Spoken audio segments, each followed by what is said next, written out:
Level 1, wrongfully convicted. You're 18, you've never thrown a punch in your life, and in 12 years you'll run a maximum security prison and walk out the front gate as a free man cleared. On the record while the guy who actually did it gets processed in behind you. But right now it's a Friday night, and the party at 112 Larkspur Drive has spilled out onto the front lawn. You're near the street, standing next to Marcus, cop's kid. You've known him since grade school. Over nothing, he shoves a kid named Danny Alvarez. You watch it happen, and Danny stumbles back, catches a heel on the curb, and goes down. The back of his head hits the concrete. He doesn't get up. You're the one who kneels. You put your jacket under Danny's head. You'd handed him the bottle an hour before, so your prints are on it. So when Marcus's father catches the case, the evidence tells one clean story, and it isn't Marcus's, it's yours. Marcus finds you in the hallway the next morning, calm as a Sunday, and says, "You were always going nowhere anyway." 6 weeks later, a jury agrees. Life, with a parole date they dangle like a carrot. A bus with blacked-out windows drives you 6 hours north past a town called Delph, past the last gas station to a prison the inmates call the fridge, because it's where the state puts what it wants to forget. At intake, they zip your watch into a property envelope, and the officer smiles. "You won't be needing time." He's wrong. In here, time is the only thing left to learn how to use. Level 2, new inmate. Your first morning on the yard, a guard named Doyle lines up the whole intake class on the concrete and tells you to plank. Elbows down, back flat, hold it. No time limit. You hold until someone breaks, he says. And until someone breaks, nobody moves. So there it is.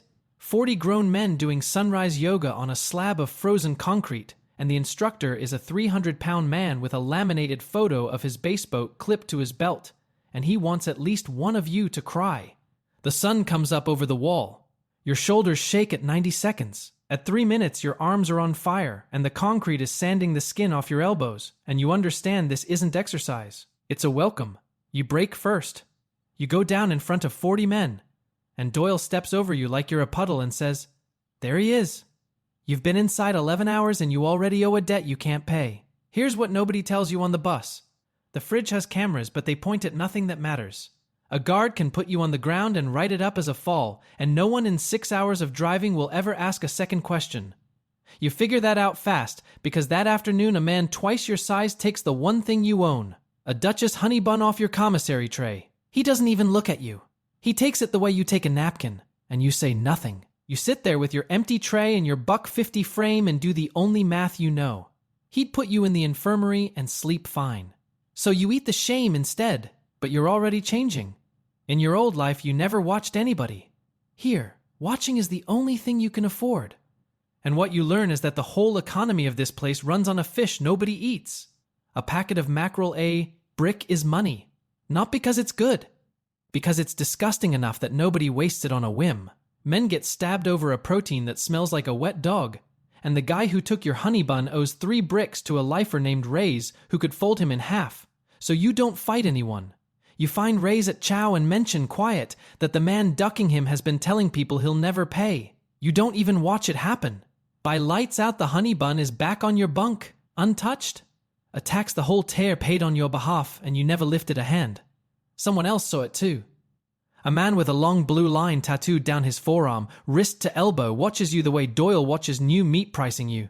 When you catch his eye, he doesn't look away. He nods. Once. You'll spend years learning what that nod cost you. You came in weighing $1.50. Sure, the truth would save you. Sure, someone was coming. Nobody's coming. The truth is a rumor out here. And the only weapon they didn't take at intake is the one thing Marcus laughed at in that hallway, the thing between your ears. Use it right. And one day, you don't just survive this place. You run it, and you walk out the front of it, cleared, but that's 12 years away. Tonight, you have to survive the man attached to that tattoo, because the nod wasn't a compliment, it was a summons. Level 3 gang prospect. The tattoo belongs to a crew called the Iron Line, and the nod meant they'd decided to use you. Not protect you. Use you. You learn the difference fast, running debts with a target on your back and nobody to answer for you if it goes wrong. A prospect is free labor messages, small debts, the risks nobody with rank will touch anymore. In exchange, you get to not die today. That's the whole contract. So you go where every man in here eventually goes, the iron. The weight pile is the only free thing in the place, and the place is built to take everything else. So the yard treats it like church. There's one bench with a crack down the pad. Everybody calls the widowmaker the last man who maxed on it, dropped the bar on his own throat, and the line's still 20 deep every morning. You start at $1.50. You can't press the empty bar for reps. 6 months and you're $1.75 and your knuckles have stopped healing soft. On that pile, you learn a thing you'll use the rest of your life. A beating is just math you haven't done yet. Size, angle, timing, who owes who. Do the math early enough and you never have to throw the punch. Then you learn the thing that breaks your brain a little. The war is fake. The guards and the gangs aren't enemies. They're partners. The biggest gang war in the state turns out to be, basically, a group text between Doyle and 3 shot callers about who's allowed to stab who this month and when. Doyle takes a cut of everything that moves on this tier. The lockdowns, the shakedowns, the whole theater of good guys and bad guys, it's a business, and everyone at the table gets paid. You just came in believing the poster on the wall. Your first real job is to collect from a man named Okafor who can't pay. The crew wants him hurt, as an example. You don't see an example. You see leverage. Okafor works the kitchen where the crew's product moves. So instead of breaking his hand, you restructure the debt. He clears it in kitchen access, a back door worth 10 times the cash he doesn't have. Nobody gets hurt and everybody gets richer. You wrote the terms. You made them need the one thing only you thought to ask for. Nobody taught you that. You just watched a cop's kid price your whole life at nothing once and never forgot it. An old lifer named Bishop watches from the shade, doing the newspaper crossword in pen, because a man with 2 life sentences has decided he's never going to be wrong about anything small again. Afterward, he says the truest sentence anyone's said to you in here. The men who figure out how to run this place, he says, not looking up, are the only ones who ever figure out how to walk out of it. Front gate, cleared.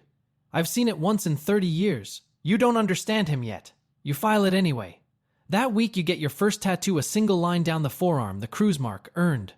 Bishop tells the boss you're wasted running errands, and for the first time since the curb, you feel like you belong somewhere. But belonging has a bill. Okafor, the man you spared, owes a rival crew out of C Block a debt of his own. And now they know the name of the prospect restructuring the whole tear out from under them. They know your name. You want it to be seen in here. Careful what you ask for, because the next man who says your name out loud is going to say it to start a war. Level 4, Enforcer. The rival crew makes its move in the chow hall, where the whole yard can see it. A man you've never met walks up behind Okafor and opens his cheek with a razor melted into a toothbrush handle. A message addressed to you. Answer it, or the iron line looks weak and weak crews get eaten. You're Bishop's right hand now. Answering it is the job, so you do. In the yard, in front of everyone, you take the man who cut Okafor and put him down. You're better at it than you have any right to be, and that scares you more than the fight did. Here's what the pile never taught you and Bishop did. The enforcer's real job isn't the beating. It's deciding when not to. You've got the rival boss dead to rights that week alone, yours to erase. You don't. You cut him a deal instead.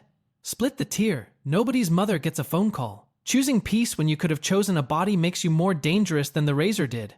Then the guards remind you who really owns the board. Bishop gets too strong. So a hit comes down not from a rival, from above. 2 guards catch him in a stairwell blind spot and work him over with a padlock in a sock, and he goes to the infirmary breathing through a straw. It was ordered. The guards thin whoever grows too big, the way a rancher culls a herd. You sit with him while the machine beeps. For a minute, neither of you says anything. The only man in 12 years who bet on you wired to a monitor counting down. There's nothing to say that the beeping isn't already saying. Then he spends the breath he has left on you. He tells you the one thing that runs this entire prison, and it isn't fists, and it isn't product. It's the count. 4 times a day, every man stands on his number, and the guards live and die by it. A bad count means the outside world finally has to look inside. Control the count, Bishop says. And you control the men who count. He gives you a name, a young guard named Weller, who hates Doyle enough to prove it. Then he closes his eyes, and that's the last full sentence Bishop ever says to anyone. You don't cry. You get to work.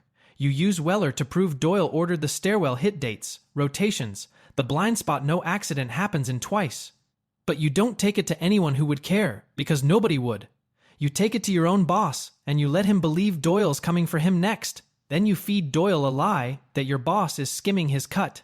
Two lies pointed at each other, and you stand back and let them do the work. Turns out the most dangerous thing in a maximum security prison isn't a shank. It's a rumor with good aim. Inside a month, your boss is in the hole on a fabricated infraction and Doyle thinks he did it himself. The iron line has no head, so you take it. You didn't avenge Bishop with your hands. You avenged him with the count, exactly like he said. 11 months ago, you broke first on the plank. Now grown men break when you walk in. Your forearm isn't one line anymore either. Every time the yard shifts, somebody with a needle wound from a Walkman motor adds to you. Until it's a full sleeve, the iron line's whole history in ballpoint blue. And here, reputation doesn't go on a resume. It goes on your skin. Then the outside world remembers you exist. A clipping makes it inside a photo of Danny Alvarez, a photo of you, the word monster, doing a lot of work in the caption. Marcus's family set up a scholarship in Danny's name. Very generous. The frame isn't a rumor anymore. It's the record. And the only way to ever burn that record is to reach somewhere no inmate has ever reached. The top. Let me say one thing and then I will not bring it up again. A lot of you asked how I make this style of YouTube videos, so I gathered all my tactics for starting a channel like mine in this guide. If you want it, the link's below. Now let's get back to the video. Level 5, Prison Boss. Doyle comes to you now. The man who stepped over you on the concrete your first morning. Who called you a puddle in front of 40 men. He waits by the fence at rec and asks, "Careful and quiet. If you can keep the tier calm this week because there's a shipment and he can't have heat." He calls you by your name. Last spring, this man made you plank until you wept. Now he wants to know if you caught the fishing show he's always on about. You make him wait for the answer. Not because you need to, because you can. You run the fridge now. You eat first, you're never touched, and you finally see the whole machine from the top, the only place it's visible. This prison is a business. The warden takes a cut of everything that moves and books it as a discrepancy. The only man in America running a 7-figure operation out of a building with no working ice machine. There's a phone in a hollowed-out bunk that costs $1,000 a call, and the reception is garbage, so you've paid $1,000 to say, "Can you hear me now?" to your own lawyer. Every man here is inventory, guards included. The war was always theater. The economy was always the point. You have everything, and you cannot leave the room. That's the joke nobody tells you at the top. A throne is just the best decorated cell on the block. Power over 400 men, and no power over the one thing that matters, the door. Every promotion in here was a smaller cage with a better view, and this is the smallest one yet. But you've been counting. Scratched into the wall behind your bunk, a mark for every month, and the marks have finally reached the number they dangled at sentencing. Your first parole hearing. You've kept your paper clean for exactly this: no infractions, a GED, a job in the law library. You wrote a book report on rehabilitation. In prison. You ran a criminal empire without leaving one fingerprint on it, then spent a month convincing men who'd never read your file that you're a changed man. The only place on earth where a diploma nobody reads is both a survival skill and a punchline. The board is impressed. You can see it on their faces. You let yourself feel it: the front gate, the bus, your name cleared, the exact picture you'd promised yourself since the curb. Then the warden pulls your file himself and denies it, not the board. Him. And later, through the phone in the hollow bunk, you find out why, and it's the coldest thing you've heard in 5 years. A man who runs the yard keeps the yard quiet. Quiet keeps the discrepancies invisible. You are, personally, the reason this prison is profitable, and profitable men do not get released. Then they extend you. A fabricated infraction, a weapon that appears in a cell you've never entered. 18 months added with a signature. You did everything. You survived the plank, the razor, the count, the war.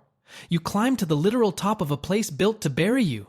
And there was never a door at the top. There was never going to be one. So you stop looking for the door they control. You'll make your own. And you won't just slip into the dark like a man running. You'll walk out the front gate one day. Cleared, on the record, an exonerated free man, the exact thing they swore you'd never be. You go to reclaim one thing first. You put in for your property envelope, the one they sealed at intake. It comes back empty. Your watch is gone. Lost, the log says. The last object on earth that touched the night everything happened. Erased, like they erase everything out here. Fine. They took your time. You're going to take it back. Level 6, escape planner. You stop running the yard like a king. You start running it like a cover. Every ounce of power you built, every favor, every guard on your books, Every man who owes you gets pointed at one thing now. And only one. The door they said didn't exist. Here's what you have that no ordinary inmate ever had. You've seen the machine from the top. You know the guard rotations because you helped set them. You know the count times to the minute. You know which cameras are real and which are props the warden never funded. So you map it, slowly, in your head, never on paper. There's a laundry drain, poured in 1961, that runs under the west wall and predates every sensor they buried in the ground. There's a stretch of perimeter road that floods every spring when Delph Creek jumps its bank, and when it floods, the response trucks reroute a full mile north. Line those two facts up on the right night and there's a window. Narrow. Real. You can't do it alone. That's the part that could kill you, because trust is the one currency you never got rich in. So you pick 3 men, and each one is a way to die. Weller, the guard who hated Doyle, he can move you through a locked door or sell you for a promotion.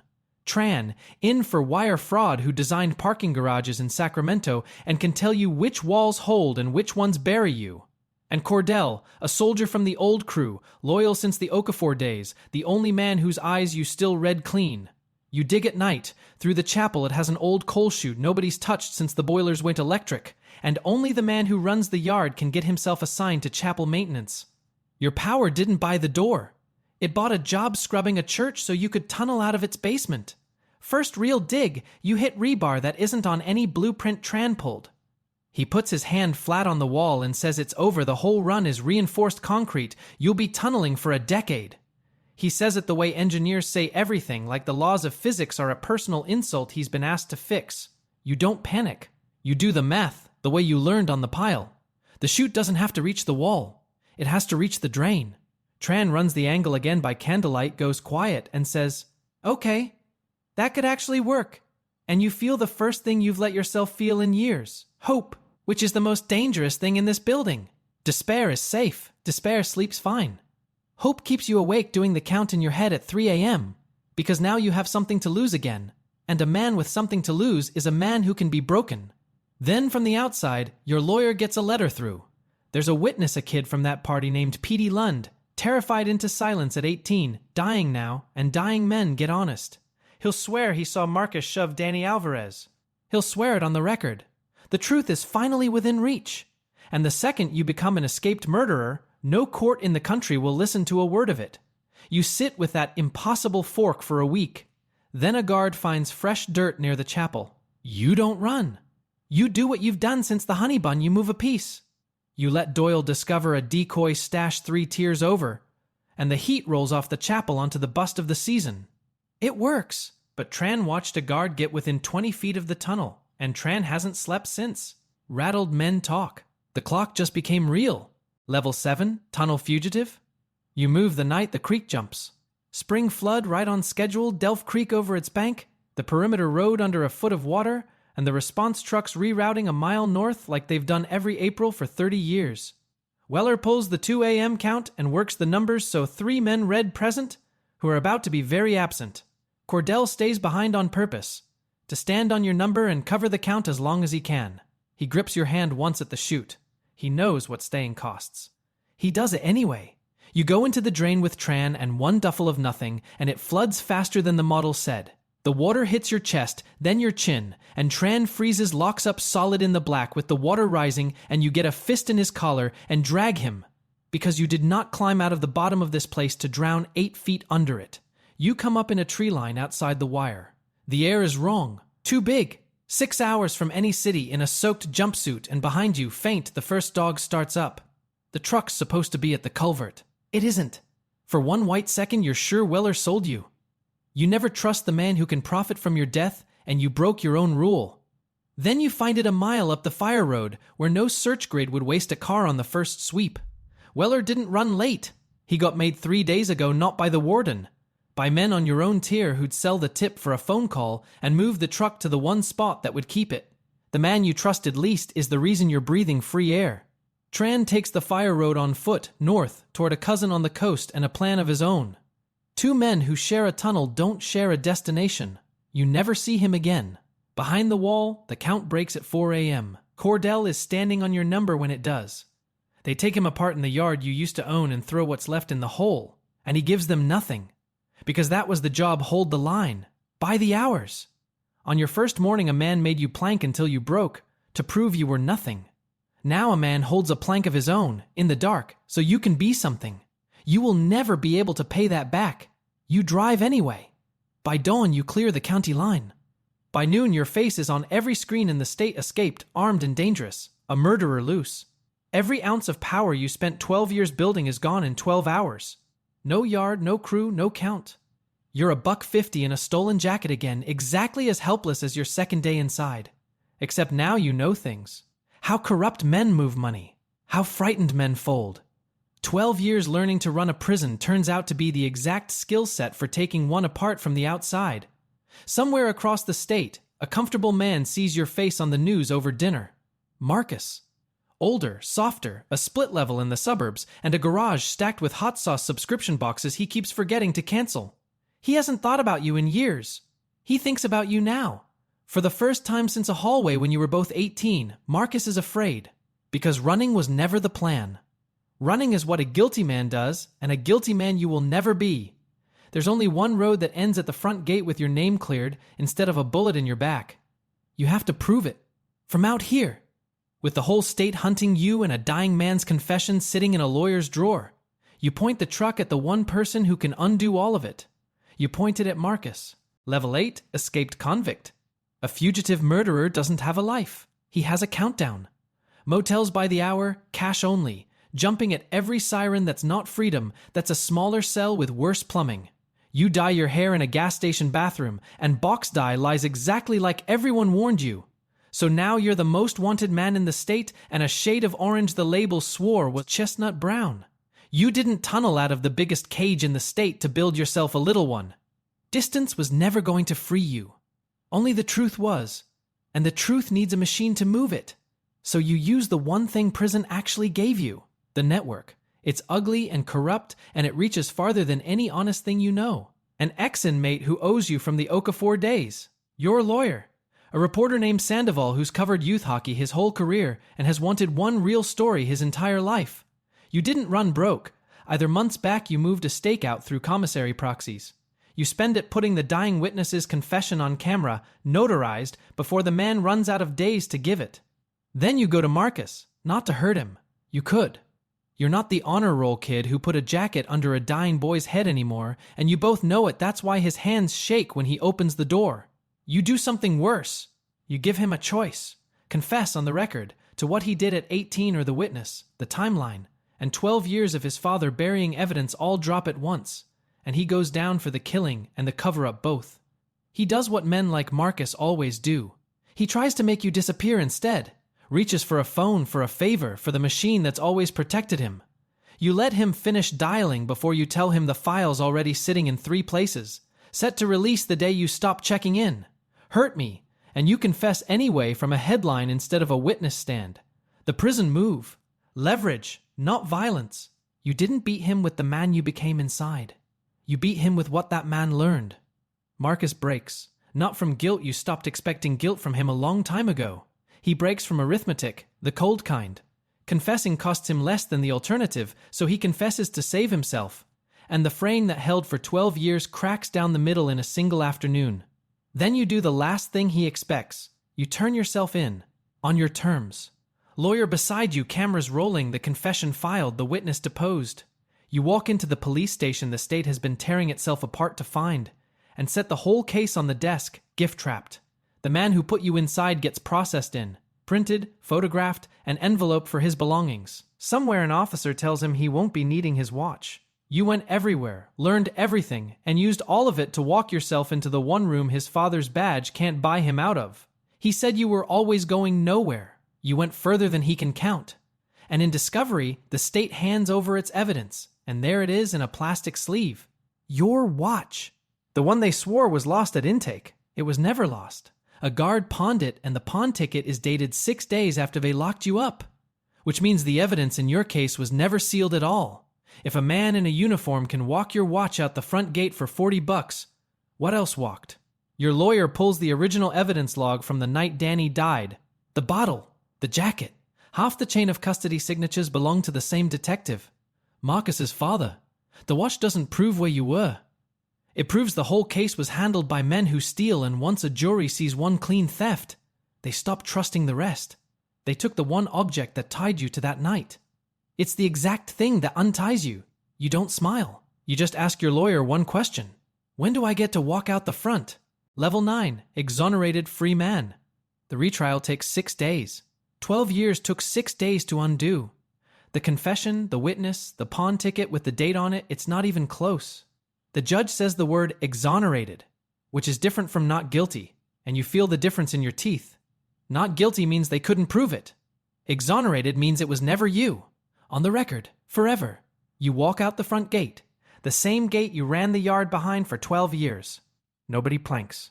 Nobody nods. A guard you've never seen buzzes you through like you're a delivery. And here's the part nobody warns you about. It feels like nothing. You stand in the parking lot with a bus ticket to a city that grew a skyline while you were gone. And there's no fireworks, no music, no scene where the boy you were runs into the life he lost. That boy's dead. He died on the concrete the first morning, planking until he broke. What walked out is somebody else, somebody who reads every exit in every room and prices every stranger inside 4 seconds. 12 years, and the state's whole severance is $200 and a pamphlet suggesting you consider a career in food service. You ran the economy of 400 men. You set prices Wall Street would respect. The pamphlet thinks you should ask about a hairnet. Marcus gets 4 years. Soft facility, the kind with a track and a garden and a pottery class, the kind 6 hours from nothing but you never got. You could drive up on visiting day and finally feel the thing you promised yourself in that hallway at 18. You don't go. You read it in a 2-line item in the paper, pled out, sentenced, done, and you finish your coffee, and that's the whole reaction you have. The man who cost you 1/3 of your life gets 4 seconds of one morning, and not one of them is satisfaction. The revenge you wanted at 18 would have felt like something. This feels like nothing. Nothing is better. Nothing is what winning actually feels like. You can't unknow what they taught you. You watch every room. You trust the count over the smile. And a few times a year you take a call from a lawyer you know, about a kid inside who might not have done it either.